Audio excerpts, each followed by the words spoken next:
Can we start? Yes, sir. Yes. So, welcome to uh, Refresh to Relax class, not class, I think, session on international taxation, paper 6C. Okay.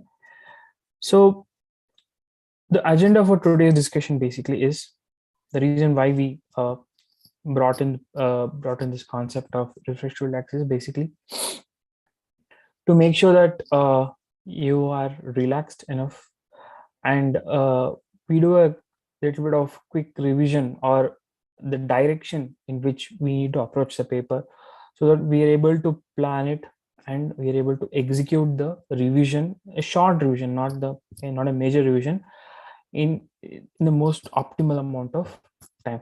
That's the main idea for this session called refresh to relax. So we will be having so the session will be basically we'll just touch upon what we should first is we should forget whatever has happened in today's examination. Okay, and we should calm ourselves, we should build confidence, and then we'll have a quick revision, and then we can address any of your queries regarding international taxation paper 6C. So first one is forget the past, very important. So today's examination is over. So leave today's examination exam hall. Don't bring it back to home. Okay. Point number one. Okay. Don't verify your answers. Okay. Don't self-assess your answer papers. Don't award marks to this one. Don't feel bad about that, or don't feel good about it. Whatever it is. Okay. Please just forget whatever happened today. Only think about what is there in the next examination. What is there? That is the first objective what we need to have. So the first thing, forget your past and concentrate on is the next paper. Okay, that's a point number one. Point number two is calm yourself. Okay, that's point number two. So before you start the study for the or revision for the next paper, please calm yourself. Take some deep breath, do some meditation, okay, yoga, whatever you're comfortable with. Do that, calm yourself, prepare yourself for the next paper. Next, eat balanced diet. Don't overeat, don't undereat, don't lose sleep. Okay, whatever, don't do anything abnormal or whatever you're not done before. Keep your tempo, don't change the plan. Okay, stick to your regular exercise pattern, sleep pattern especially. Okay, just because there is an examination tomorrow, don't try to wake up 2-3 hours earlier, or don't try to sleep 2 hours later. Okay, don't try to experiment with your schedule. Okay, please stick to pattern whatever you're doing. Don't use mobile phones. Okay, stay away from. Okay, they're very big distraction. Okay, so try to keep away from all these distractions. Take breaks, regular breaks. Okay, that's the best way to ensure consistency. So every hour take 5 to 10 minutes break and then again go back, study. So that will ensure that you can maintain your consistency. Okay, next. So now next, so you have forgotten your past, you're concentrating on your present, you are calm enough. Next one is you have to inbuild confidence within yourself. Okay, so that's the next thing what we need to do. So I'm sure everyone has gone through so many examinations, so don't have that fear of examination. Okay, so don't let examinations overgo your courage or confidence. Okay, stick to your basic plan, whatever you have.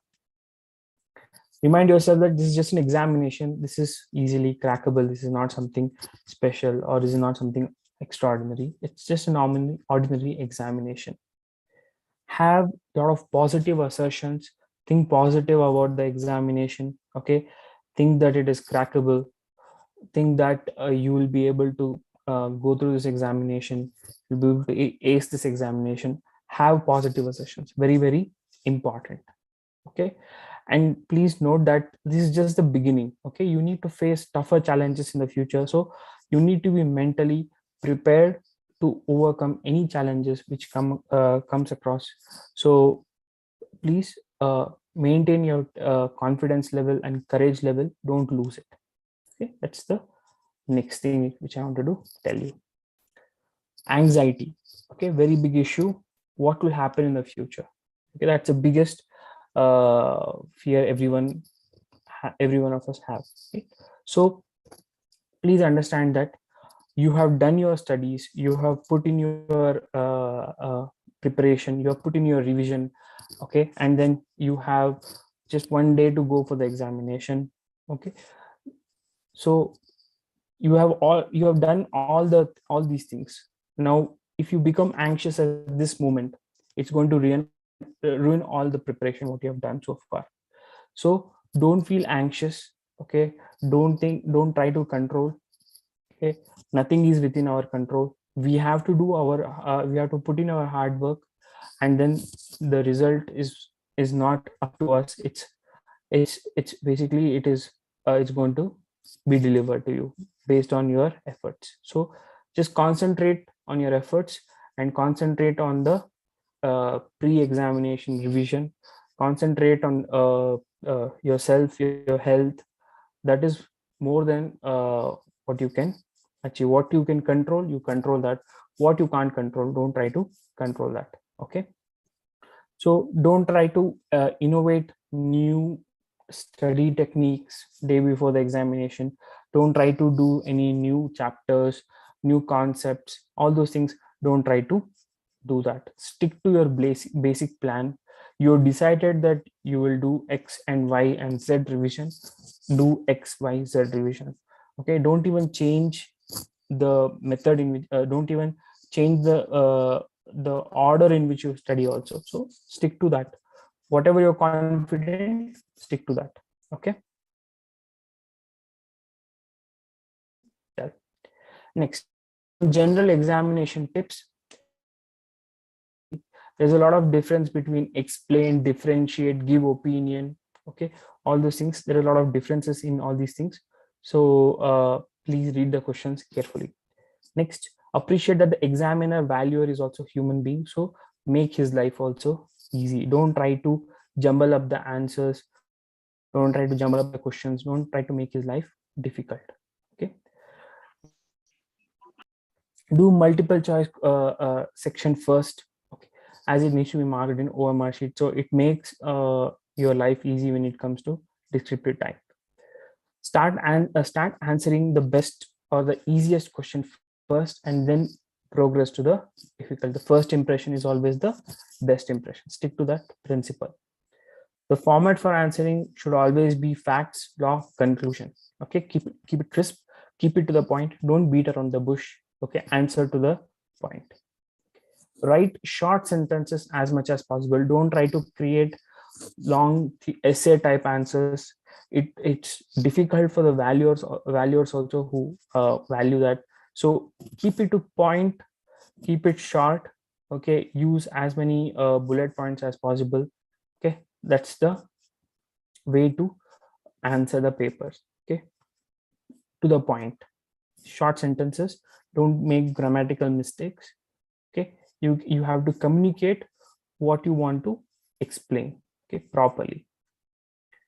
Next, this international taxation paper 6E is 4 hours. It's not 3 hours, it's 4 hours. It's for 100 marks. There will be 5 case studies. Okay, there will be 5 case studies, each carrying 25 marks. You need to select 4 out of 5 case studies. Each case study will have, on an average, 10 MCQs. Open book examination. Carry 2 books. Okay, don't carry more than 2 books, and also pre-read, not something new. Okay, whatever you're comfortable with, you have made markings. Okay, stick to that. And carry a ruler or carry post-its also with you. It's easier to refer or what do you say, make to mark something or to just refer as quickly as possible. So you can carry a ruler or something. That's one thing which is helpful. Please note that each facts, okay, for this one runs into 3 or 4 pages. Okay, it runs into 3 or 4 pages. So you need to understand where some relevant fact starts and where some relevant fact ends. So you just need to remember that, so that you can refer back to the facts whenever you read the problem. So you just need to be careful that the fact itself is very long, so you need to have some kind of control over the facts. Okay, before you what do you say, before you uh, take your books, okay, whatever reference book, whatever you take, just make sure that you apply post-its to each chapter, so that it's easier to refer whenever you come across that topic or that chapter. So apply post-its before you go for the examination. Don't apply post-its there in the examination hall, but apply post-its uh, before the examination. Okay, and since international taxation being a taxation subject, there are sometimes multiple possibilities maybe there, or some alternatives maybe there to each question. Okay, so keep that in mind. So bring out your assumptions, alternative possibilities clearly in the question or answer, whatever, wherever you are going to deliver that. Sometimes in MCQs or in the facts, certain references might be wrong. Okay, for example, in an MCQ, all the 4 answers may be right, or all the 4 answers may be wrong. Okay, options, maybe 4 options may be wrong. So keep that also in mind. Sometimes prima facie they do certain mistakes, or sometimes in fact what happens is they give ABC limited, but in the question they would have written BCD limited. Okay, sometimes they do such mistakes also. So please don't panic when you see such mistakes in the question paper. Obviously you'll get grace marks if you attend that, so please keep that in mind. Okay, the material what you take to the examination hall is generally useful only for direct fact based questions. Okay, it's only useful for direct facts based questions, like what is the threshold for associate enterprise relationship, let's say not less than 26%, so something like that. It's useful for that, but it's not useful for application of knowledge or practical application of knowledge. It's not useful. So don't depend on the material a lot, except for referring to certain factual questions. Okay, so you should not try to create new answers from the question, this one, in the examination hall. So for one case study, keep a time of 60 minutes, not more than that. Okay, so in each question, whatever you come up, each case study question, uh, generally 20 to 50% will be easy to moderate. 30 to 40% may be difficult. Okay, so in each case study they will have some kind of a what do you say, tough question in each of the case study. So just because it is there, don't try to don't worry about the question. Okay, you still go ahead and attempt the question. Okay, just because tough one is there, don't select the case study. It's not like that. In every case study it will be the format will be like that only. So the aspect is, in each case study, okay, if you're able to get 60% right, okay, each case study you're able to get 60% right, then it's more than sufficient to ace the examination. Okay, that's the strategy. Don't get stuck in any of the case studies, because it's a difficult question. Don't try to try to answer the question too hard. Okay, next one is, in just in case, okay, if you are not if you want to do quick revision, there is a material put out by ICI, you can refer that. But only if it is necessary. Okay, if you have already made your notes, please stick to it, don't try to experiment it. But they have made a, for only few chapters they have made some kind of quick revision material. You can try that, but don't try to learn anything new. Don't try to study anything 1 hour before the examination. Okay, so stick to whatever you have decided earlier, and stick to the basics. 4 chapters which are very relevant. 4 chapters which are very relevant is, one is transfer pricing, and there is related topics to the transfer pricing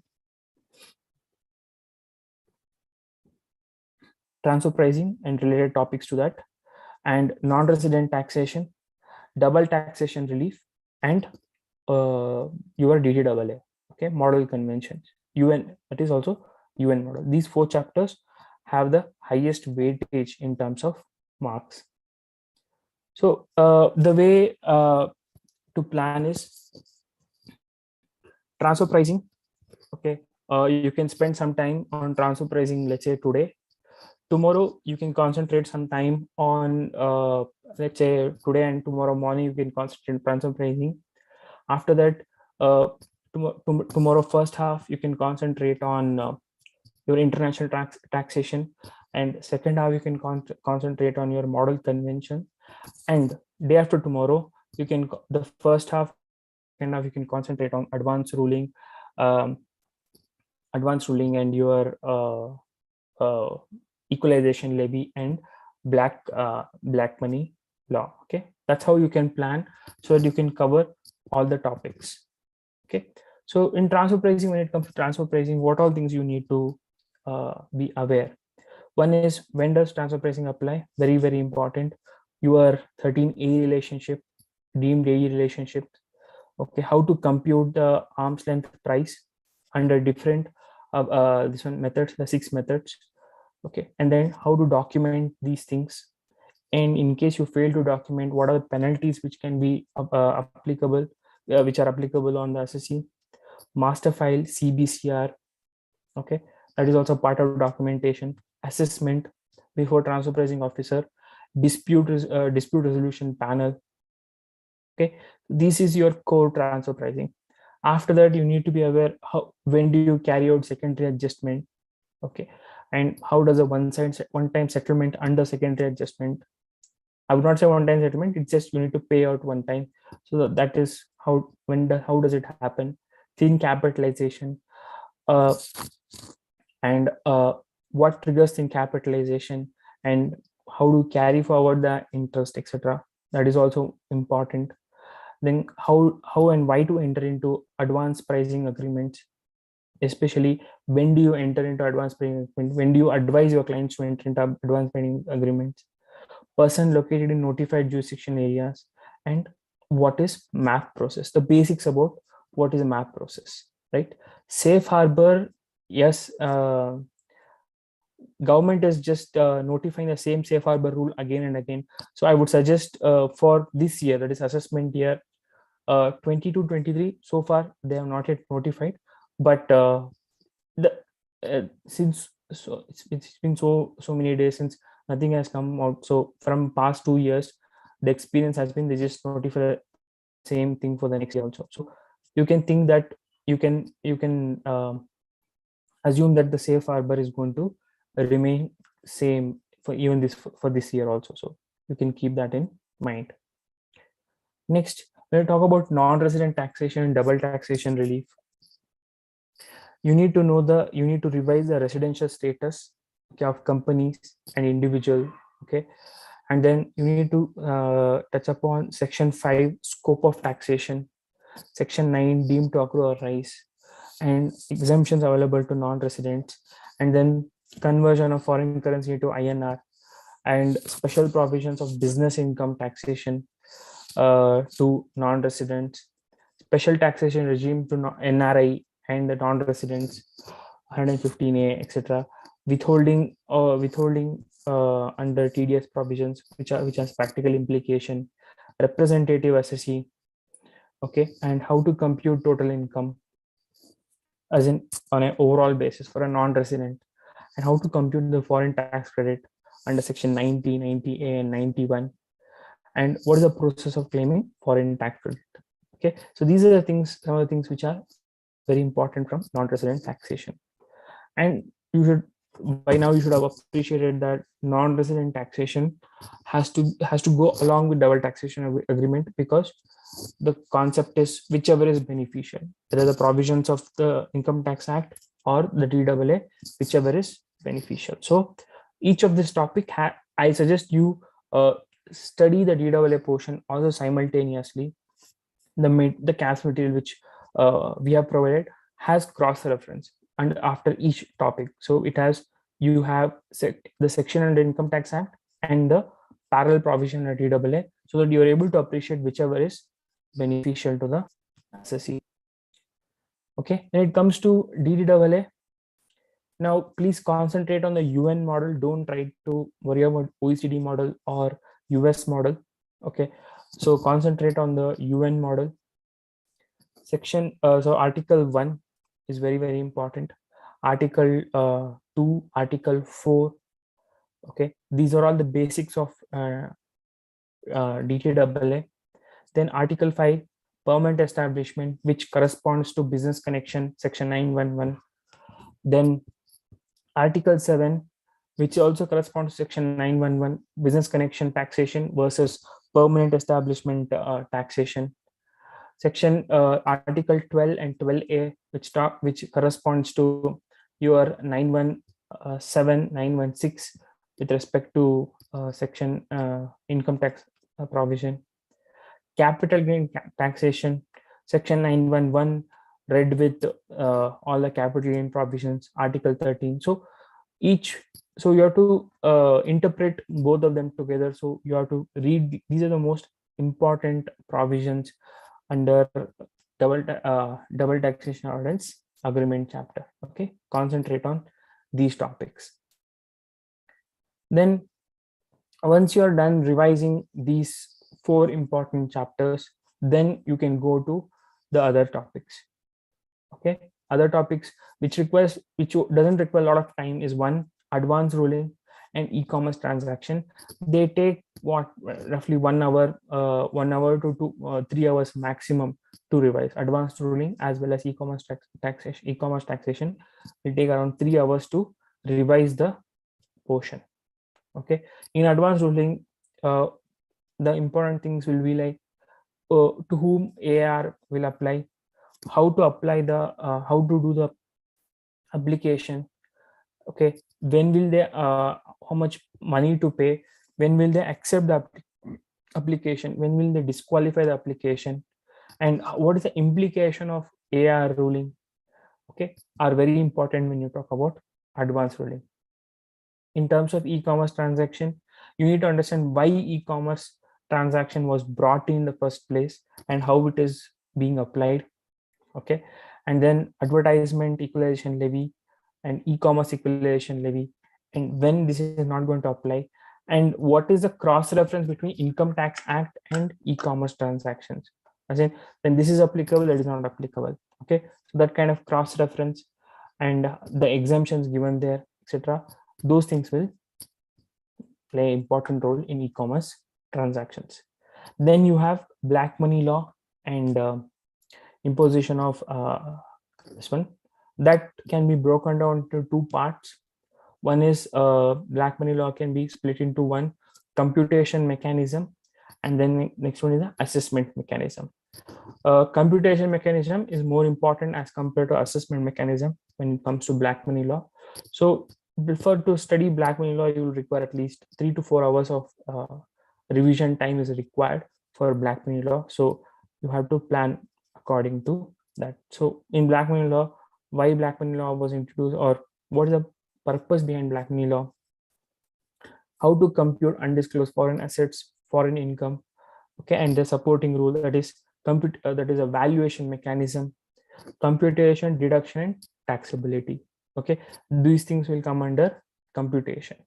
Under assessment, the thing is the assessment under Income Tax Act and black money law are very similar, but what you have to concentrate on are the differences between the assessment process under black money law versus income tax. Okay, that is what is going to be important from examination perspective. Okay, so these are the some of the areas which I thought I should touch upon in this session. And uh, any doubts or any clarifications you need, please feel free to ask. Okay. No doubts, sir. Okay, no doubts. Sir, in DT, any international taxation question is covered, sir? In DT, also any questions are expected from this? In DT? In DT also, do we expect any questions from international taxation, sir? You will have 30 marks from international taxation. However, there is no 10 questions like that. In DT paper 7, you will not have black money law, but apart from black money law, you have all other topics. So these topics are same, and the weightage in terms of importance is also same. So once you study for this examination, so the same 30 marks holds good for that also.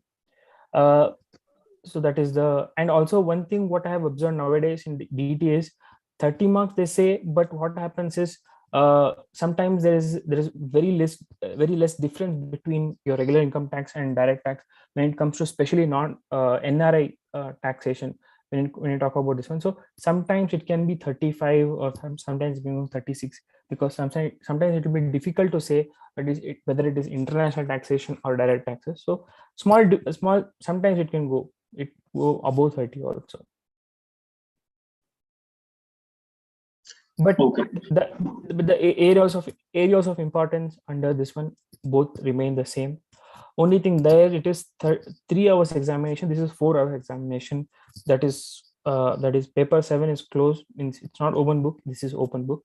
That's a major difference. But apart from that, in terms of international taxation, not much difference is there between this one. Don't study black money for direct taxes because it's not there. So apart from that, you can, other things are common topic. Okay. So friends, all the best. Thank you, sir. All the best. Okay. I hope we have done a small revision kind of thing. I hope it will help you. I hope the more important thing is it's meant to plan. Okay, so that you're not confused. What happens is, since you're anxious, you try to wander off on what the plan is. So it's just to try to maintain the tempo. Okay. Okay, friends. Thank you. All the best. Okay. Thank you. Thank you, sir. Thank you very much. Have a great time ahead, sir.